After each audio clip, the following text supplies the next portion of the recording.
दोस्तों, क्या आपको मालूम है कि हमारे देश में एक ऐसा मंदिर है जहाँ किसी माता की मूर्ति नहीं बल्कि उनकी योनि की पूजा की जाती है। आखिर क्यों इस मंदिर में बिछाया गया सफेद कपड़ा लाल हो जाता है? आखिर ये मंदिर कब बनाया गया था? इस मंदिर में लाल कपड़ा क्यों प्रसाद के रूप में दिया जाता है? क्यों इस मंदिर में माहवारी के समय में भी औरतों को जाने दिया जाता है? अगर आप भी जानना चाहते हैं इन सभी सवालों के जवाब, तो बस हमारे साथ वीडियो के आखिर तक बने रहिए। अब तक आप समझ गए होंगे कि हम किस मंदिर की बात कर रहे हैं। जी हाँ, हम बात कर रहे हैं कामाख्या मंदिर की, जिसकी स्थापना 7वीं शताब्दी में राजा भगदत्त शशांक ने की थी। इस स्थान का उल्लेख कलिका पुराण और रुद्रयामला तंत्र में शक्ति पूजा के लिए समर्पित एक प्रसिद्ध तीर्थ स्थल के रूप में किया गया है। वैसे देश विदेश में लोग इस मंदिर में माथा टेकने आते हैं। हिंदुओं के लिए इस मंदिर की काफी मान्यता है, क्योंकि इस मंदिर में बहुत सी चमत्कारी चीजें होती हैं जो वाकई में हैरान कर देने वाली है। इन रहस्यों पर से आज तक साइंटिस्ट भी पर्दा उठा नहीं पाए हैं। मंदिर से जुड़ी कुछ रहस्यमयी बातें भी आपको हैरान कर देंगी। कामाख्या मंदिर भारत के सबसे पुराने मंदिरों में से एक माना जाता है और इसका इतिहास भी बड़ा पुराना है। इस मंदिर का इतिहास और उससे जुड़ी कहानियां यहाँ लोगों को आने पर मजबूर कर देती हैं। चलिए इनके बारे में जानते हैं, लेकिन उससे पहले वीडियो को लाइक और हमारे चैनल कहानियों के ज्यूक बॉक्स को सब्सक्राइब कर दीजिए। शुरुआत करते हैं इस मंदिर से जुड़ी हुई पौराणिक कथा से।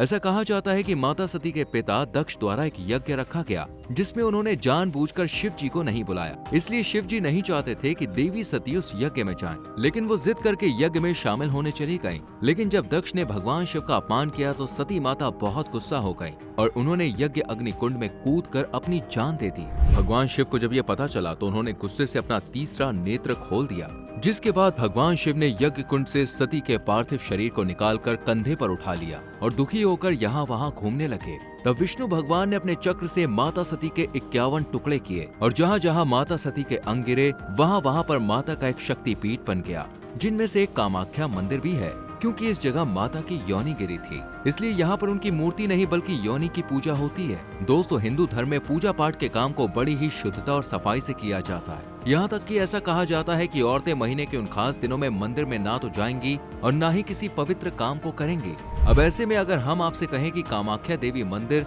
जिसे शक्ति पीठों में से एक माना जाता है और सबसे ऊंचा दर्जा दिया जाता है, वहाँ पर किसी देवी की मूर्ति नहीं बल्कि माता की योनि है। और हैरानी की बात है कि इसमें रजस्वला भी होता है। जी हाँ, आपने बिल्कुल सही सुना। हम जानते हैं जिन्हें इस बारे में नहीं मालूम था वो शॉक्ड हो गए होंगे, लेकिन आपको बता दें ये बात बिल्कुल सही है। यहाँ पर कुंड सा बना हुआ है और वो कुंड हमेशा फूलों से सजा रहता है। कुंड को और नजदीक से देखेंगे तो वो कुंड लाल पानी से भरा हुआ है, यानी पीरियड्स। आपने बिल्कुल सही सुना। यहाँ पर एक अंबुबाची मेला लगता है और इसी दौरान ब्रह्मपुत्र नदी का पानी भी लाल हो जाता है, यानी 3 दिन तक देवी पीरियड से होती है। और इन 3 दिनों के दौरान मंदिर का द्वार बंद रखा जाता है। कोई भी इस दौरान देवी के दर्शन को नहीं जा सकता और 3 दिन बाद जब मंदिर के पट खोले जाते हैं तो लोग देवी के दर्शन को जाते हैं। आपको बता दें, देवी जून के महीने में रजस्वला से होती है और तभी यहाँ पानी की जगह रक्त बहने लगता है। इसी वजह से ब्रह्मपुत्र नदी का पानी भी लाल रंग में बदल जाता है। और वाकई ये किसी चमत्कार या रहस्य से कम नहीं है। जब देवी रजस्वला से होती हैं तो 3 दिन तक उनके कमरे में सफेद कपड़ा बिछाया जाता है और 3 दिन बाद जब दरवाजा खोला जाता है तो वही सफेद कपड़ा लाल रंग में बदल जाता है। इतना ही नहीं, इसी कपड़े को लोग प्रसाद के रूप में लेते हैं। लोगों का ऐसा मानना है कि ये कपड़ा जिस किसी को भी दिया जाता है, माता उसके पास हमेशा रहती है। इसलिए श्रद्धालुओं की लंबी लाइन इस कपड़े को पाने के लिए लालायित रहती है। वैसे आप में से काफी लोग इस बात को अभी भी शक की नजर से देख रहे होंगे कि आखिर कैसे कोई पत्थर पीरियड्स में हो सकता है। लेकिन ऐसा नहीं है कि इस पर रिसर्च नहीं की गई, बल्कि रिसर्च करने पर कोई सबूत हाथ नहीं लगा। लेकिन जो लोग ईश्वर पर विश्वास रखते हैं और उन्हें मानते हैं, वो इस बात पर यकीन करते हैं कि ये सब सच है। यहाँ पर एक चौंका देने वाली बात और आपको बता दें कि यहाँ पर पशुओं की बलि चढ़ाई जाती है, लेकिन यहाँ पर केवल नर जानवरों की बलि दी जाती है। मादा जानवरों की बलि देना यहाँ सख्त मना है। वैसे तो ये मंदिर देवी के रजस्वला की वजह से काफी फेमस है, लेकिन आपको बता दें इस मंदिर में पुजारियों और अघोरियों का तांता लगा रहता है। ये मंदिर के दर्शन के साथ तंत्र मंत्र और काली शक्तियों पर भी काम करते हैं। ऐसा माना जाता है कि यहाँ के पुजारी और अघोरियों में खास शक्तियाँ होती हैं, इसलिए जिन लोगों पर भूत प्रेत या आत्माओं का साया मंडराता है, ऐसे लोगों को इन सब चीजों से ये पुजारी और अघोरी बाबा निजात दिलवा सकते हैं। इसलिए लोग यहाँ पर माता के दर्शन करके अपना इलाज करवाते हैं, क्योंकि उन्हें यकीन है कि माँ उन्हें इन सब बंधनों से मुक्त कर अपना आशीर्वाद देंगी। कामाख्या मंदिर में काले जादू की बहुत मान्यता है, लेकिन आपको बता दें कि इस मंदिर में काला जादू करने जैसी तांत्रिक क्रियाओं को अंजाम नहीं दिया जाता,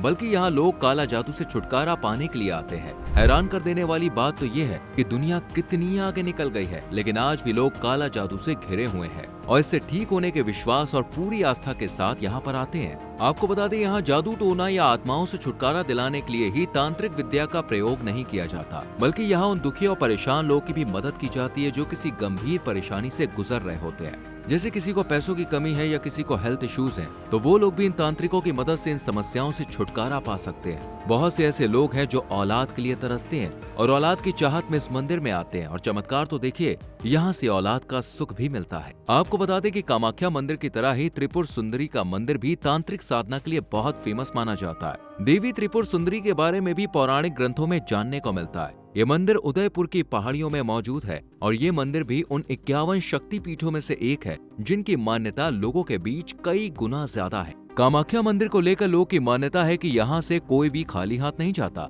यानी कि यहाँ पर आते ही सबकी मुरादें पूरी होती हैं। इसलिए यहाँ पर रोज हजारों की तादाद में लोग की भीड़ किसी न किसी इच्छा के साथ आती है। कहते हैं कि इस मंदिर से निकलने वाले जल में इतनी ताकत होती है कि वो भयानक से भयानक बीमारी को भी पल भर में दूर कर सकता है। अगर कोई बीमार इंसान इसका नियमित रूप से सेवन करता है तो वो अपने सभी कष्टों से जल्द ही मुक्त हो जाता है। अगर आप इस मंदिर में जाएं तो थोड़ी दूरी पर बने उमानंद भैरव मंदिर के जरूर दर्शन कीजिए, क्योंकि ऐसा माना जाता है कि अगर कोई इंसान उमानंद भैरव मंदिर में नहीं जाता तो उसकी यात्रा अधूरी रह जाती है। उमानंद भैरव ही शक्तिपीठ के भैरव माने जाते हैं। ये मंदिर ब्रह्मपुत्र नदी के टापू पर बना हुआ है। इस टापू को मध्यांचल पर्वत के नाम से भी जाना जाता है, क्योंकि इसी जगह पर कामदेव ने भोलेनाथ को बाढ़ मारकर घायल किया था। फिर भगवान शिव ने अपनी तीसरी आंख से उन्हें जलाकर भस्म कर दिया था। ऐसे ही कामाख्या मंदिर से जुड़ी बहुत सी ऐसी चीजें हैं और कहानियां हैं जिन्हें सुनकर हर कोई हक्का बक्का रह जाता है। भले ही कई लोग देवी की योनि और उससे बहने वाले रजस्वला पर विश्वास ना करते हों,